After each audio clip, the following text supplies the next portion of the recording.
శ్రీ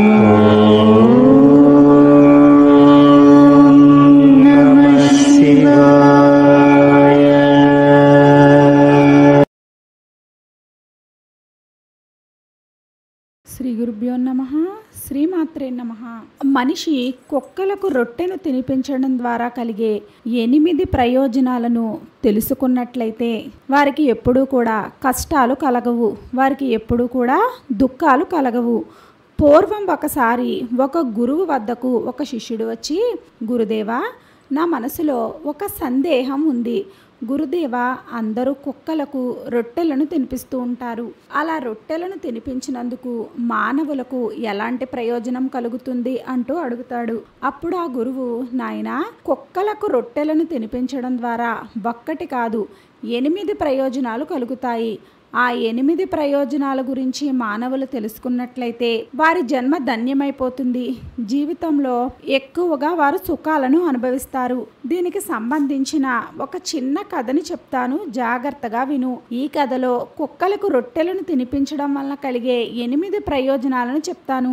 ఈ కథ ప్రతి ఒక్కరిని కూడా ఆలోచింపచేస్తోంది. పూర్వము ఒక ఊరిలో ఒక నల్ల కుక్క ఉండేది. అది చాలా అమాయకమైన కుక్క. అది ప్రతిరోజు కూడా ఊరిలో ఉన్న అందరి ఇంటి ముందుకు వెళ్ళి ఆకలితో దీనంగా చూస్తూ నిలబడేది. కానీ దానికి ఎవ్వరూ కూడా ఒక్క రొట్టె ముక్క కూడా పెట్టలేదు. ఇక విపరీతమైన ఆకలితో అటూ ఇటూ తిరుగుతూ ఉంది. అలా తిరుగుతూ నగరం బయట ఉన్న ఆశ్రమానికి చేరుకుంది. అక్కడ ఒక సాధువు కూర్చుని ఉండడం చూసి ఆయన వద్దకు వెళ్ళి కూర్చుంది. మహాత్ముడైన ఆ సాధువు దీనంగా ఉన్న ఆ కుక్కను చూసి, ఏం జరిగింది? నువ్వు ఊరిని విడిచి ఇటు వచ్చావు. ఇక్కడ నీకు ఏం ఆహారం దొరుకుతుంది? ఎందుకంత బాధపడుతున్నావు అంటూ అడుగుతాడు. ఆ సాధువు తనను ప్రేమగా అడగడంతో ఇక తన మనసులోని బాధను ఆపుకోలేక ఆ సాధువుతో ఇలా అంటోంది, మహాత్మా, మీరు మహాజ్ఞానులు. మీరు సకల జీవులపైన ప్రేమను చూపిస్తారు. నా బాధను మీరు అర్థం చేసుకుంటారనే మిక్కిలి ఆకలితో మీ వద్దకు వచ్చాను అని అంటుంది. అప్పుడు ఆ సాధువు దానికి ఒక రొట్టెని ఇస్తూ, అంత పెద్ద ఊరిలో నీకు తినడానికి ఒక రొట్టె కూడా ఎవ్వరు ఇవ్వలేదా అంటూ అడుగుతాడు. అప్పుడు ఆ కుక్క ఏడుస్తూ, మహాత్మా, ఏమని చెప్పమంటారు మా కుక్కల బాధలను? మహాత్మా, మా జీవితమే దురదృష్టకరమైన జీవితము. మాకు ఏ ఇల్లు కూడా, ఏ ఆశ్రయము కూడా ఇవ్వదు. సంపాదించుకుని తినడం మాకు చేత కాదు. మాకు బట్టలు వేసుకోవడం తెలియదు. అందుకే ఎండాకాలంలో ఎండలో, వానాకాలం వర్షంలో, చలికాలం చలితో వణుకుతూ బిక్కుబిక్కుమంటూ కాలాన్ని గడుపుతాము. మహాత్మా, మాకు చదువుకు సంబంధించిన జ్ఞానం ఉండదు. మాకు మీలాగా మాట్లాడడం రాదు. మా బాధలను ఎవ్వరికీ చెప్పుకోలేము. మేము ఒకవేళ చెప్పినా కూడా మానవులకి మా భాష రాదు. ఇదంతా కూడా మా దౌర్భాగ్యము. కానీ మహాత్మా, మీలాగే మాకు కూడా ఆకలి వేస్తుంది. ఏదైనా గాయం అయితే మాకు కూడా నొప్పి కలుగుతుంది.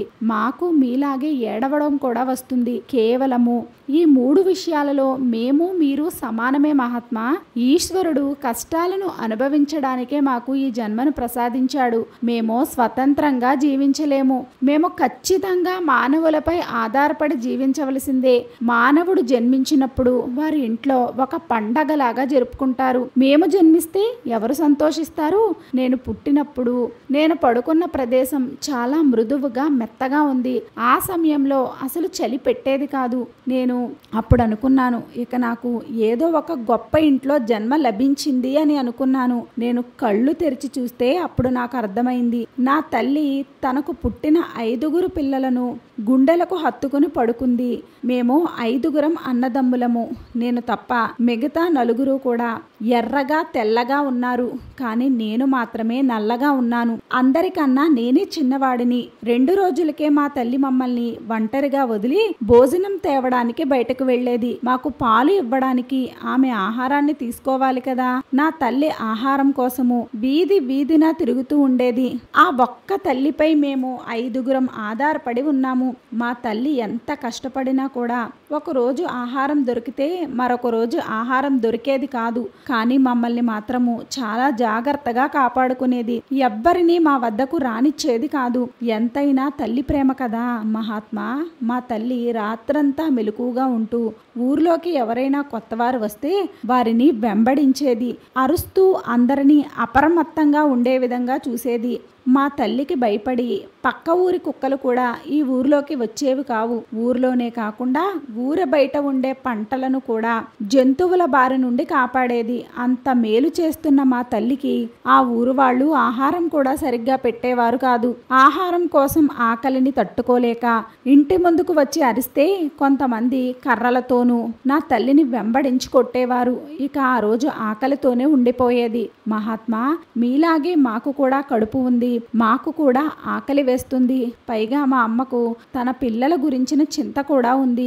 ఎంత బాధలో ఉన్నా, ఎంత ఏడ్చినా మమ్మల్ని ఎవ్వరూ పట్టించుకునేవారు కాదు. ఇక చివరికి ఆకలిని తట్టుకోలేక ఇంట్లోనికి చొరబడి ఆహారం దొంగతనం చేయవలసి వచ్చేది.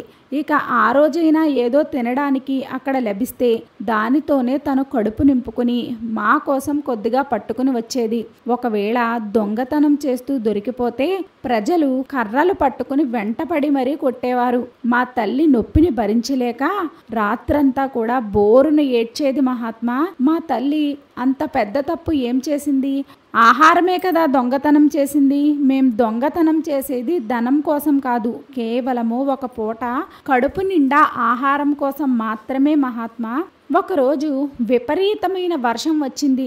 దానికి తోడు విపరీతమైన చలి. ఇక చలికి వానకి తట్టుకోలేక ఒకే రోజు నా 3 అన్నదమ్ములు మరణించారు. చనిపోయిన పిల్లల్ని చూసి నా తల్లి చాలా ఏడ్చింది. కానీ ఆ బాధలను ఏడుపుని ఎవరు పట్టించుకుంటారు? ఎందుకంటే చనిపోయింది మానవులు కాదు కదా మహాత్మా. ఇక మేము 2 అన్నదమ్ములమే మిగిలాము. మా అమ్మ ఇద్దరిని బాగానే చూసుకుంటుంది. మేము మా అమ్మ వెనకాలే తిరిగేవాళ్ళము. ఒకరోజు ఊళ్ళో ఒక పెద్ద వ్యాపారి ఇంట్లో గొప్పగా విందు జరిగింది. రకరకాల వంటలను చేస్తూ ఉన్నారు. వ్యాపారి ఇంటికి చాలా మంది చుట్టాలు వస్తున్నారు. అక్కడ ఏమైనా తినడానికి దొరుకుతుందేమోనని మా అమ్మ ఆ చుట్టుపక్కలే తిరుగుతూ ఉంది. కానీ అక్కడ ఉన్నవారు మా అమ్మను చూడగానే వెళ్ళగొడుతున్నారు. అంత పెద్ద మొత్తంలో వంటలు వండిన ఒక్క ముద్ద కుక్కకు పెడదామనే దయ కూడా ఎవ్వరికీ రావడం లేదు. ఒక్క రొట్టె ఇస్తే వారికి ఏం నష్టం కలుగుతుంది? నా తల్లి ఆశగా దూరం నుండి అటువైపే చూస్తూ ఉంది. ఇక అందరూ వాకిట్లో భోజనాలు తినడానికి కూర్చున్నాడు. ఆహారం వడ్డిస్తున్న వ్యక్తి ఆహారం తేవడానికి వంటశాలలోనికి వెళ్ళినప్పుడు ఇక ఆకలిని తట్టుకోలేక నా తల్లి మెల్లిగా చప్పుడు కాకుండా అతని వెంటే వంటశాలలోనికి వెళ్ళింది. అలా వెళుతున్నప్పుడు మరొక వ్యక్తి మా అమ్మను చూసి కుక్క కుక్క అంటూ గట్టిగా అరిచాడు. ఇక అందరూ నా తల్లి వెంట పడ్డారు. కంగారు పడిన మా అమ్మ అక్కడ నుండి పరిగెత్తుకుంటూ బయటకు వెళ్ళి ద్వారం వద్ద కొంతమంది కర్రలు పట్టుకుని నిలబడి ఉన్నారు. ఇక అక్కడ నుండి ఎలా తప్పించుకోవాలో అర్థం కావడం లేదు. ఇక వేరే దారి లేక తొందరపాటుతో భోజనం చేయడానికి కూర్చున్న వారి మీద నుండి దూకేసింది. ఇక భోజనం చేస్తున్న వారందరూ కూడా లేచి నుంచుని, ఛీ, ఈ కుక్క భోజనం పై నుండి దూకేసింది, ఇక ఈ భోజనం తినడానికి పనికి రాదు, భోజనం అంతా వ్యర్థమైపోయింది అని అంటారు. ఆ వ్యాపారికి చాలా కోపం వచ్చింది. ఇక కొంతమంది మాత్రము భోజనం ఎందుకు వ్యర్థమైంది? ఆ కుక్క భోజనాన్ని ఎంగిలి చెయ్యలేదు కదా, కేవలము పైనుండి దూకింది. అంతెందుకు, నగరంలో కుక్కలను ఇంట్లో చాలా ప్రేమగా పెంచుకుంటూ ఉంటారు. వారికి ఆహారాన్ని కూడా చేతితో తినిపిస్తారు. అందులో ఏమీ తప్పులేదు, భోజనం వ్యర్థం కాలేదు, దానిని తినవచ్చు అని అంటాడు. కానీ మరికొంతమంది మాత్రము లేదు లేదు, ఈ భోజనం తినడానికి ఏ మాత్రము పనికిరాదు, మేము దీనిని తినలేము అని అంటారు. ఇక భోజనం మొత్తము కూడా పేదవారికి పంచేశారు. కొంత ఆహారాన్ని బయట పారేశారు. ఇక పారేసిన ఆహారాన్ని నా తల్లి కడుపు నిండా తిన్నది. అలాంటి భోజనము తన జీవితంలో ఎప్పుడూ తినలేదు. ఇక కడుపు నిండా తిని అక్కడే హాయిగా పడుకుంది. కానీ ఒక పెద్ద ప్రమాదం జరగబోతుంది అని నా తల్లికి ఏమాత్రమూ కూడా తెలియదు. విందుని ఏర్పాటు చేసిన ఆ వ్యాపారి ఒక పెద్ద కర్రను పట్టుకువచ్చి, ఆహారం అంతా పాడు చేశావు అంటూ విపరీతంగా కొట్టడం మొదలుపెట్టాడు. నా తల్లి ఏడుపులు ఊరంతా వినిపిస్తున్నాయి. నొప్పి వల్ల అక్కడ నుండి పరిగెత్తలేకపోయింది. విపరీతమైన నొప్పి కలుగుతోంది నా తల్లికి. అంత ఏడుస్తున్నా అతను కొట్టడం మాత్రమూ ఆపడం లేదు. అతనికి ఇంత కూడా మా అమ్మపై దయ కలగడం లేదు. అప్పటికే కొంతమంది వచ్చి, చూడు ఈ కుక్కను వదిలే, నీ కోపాన్ని తగ్గించుకో, ఆకలి వల్ల మానవుని బుద్ధి కూడా నశిస్తుంది, ఆ సమయంలో మానవుడు కూడా తప్పు చేస్తాడు, అలాంటిది అది మూగజీవి, దానికి మంచి చెడు ఏం తెలుస్తుంది, దానిని నువ్వు కొట్టి బాధ పెట్టినా నీకు ఏం ప్రయోజనం కలుగుతుంది, జరగవలసిందేదో జరిగిపోయింది అని చెప్పారు. ఇక అందరూ చెప్పడంతో మా అమ్మను కొట్టడం ఆపేశాడు. ఇక మిక్కిలి బాధతో నొప్పితో మా వద్దకు వచ్చి జరిగిందంతా మాకు వివరించి చెప్పింది.